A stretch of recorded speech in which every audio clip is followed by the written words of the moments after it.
Inihain sa BTA Parliament ang panukalang pagbibigay ng 10,000 pesos Ramadan bonus sa lahat ng qualified officials at employees ng Bangsamoro Government kada taon at gawing permanenteng bahagi na ng polisiya ng regional government.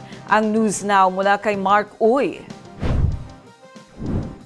Formal nang inihain sa BTA Parliament ang Ramadan Bonus Act of 2025 na layong magbigay sa bawat qualified employee na hindi bababa sa 10,000 bonus taon-taon. Bate sa Parliament Bill No. 390, i-release ang bonus tuwing sasapit ang buwan ng Ramadan at gagawing permanenteng polisiya ito ng BARM government. Ayon sa explanatory note, 3 taon na itong ipinapatupad sa rehiyon bilang dagdag na suporta para sa mga empleyado tuwing banal na buwan ng pag-aayuno. Sakop ng proposed bill ang lahat ng officials at employee ng ministries, offices at agencies ng Bangsamoro Government, kabilang ang mga nasa contract of service at job order arrangements.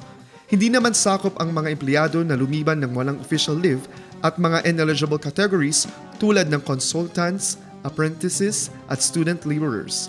Nakasaad din sa panukala na ang pondo para sa bonus ay manggagaling sa General Appropriations Act ng Bangsamoro Government. Inatasan naman ang Ministry of Finance, Budget and Management na bumuo ng implementing rules and regulations upang matiyak ang maayos at tamang pag-release ng bonus. Marcus Uy, iMinds Philippines.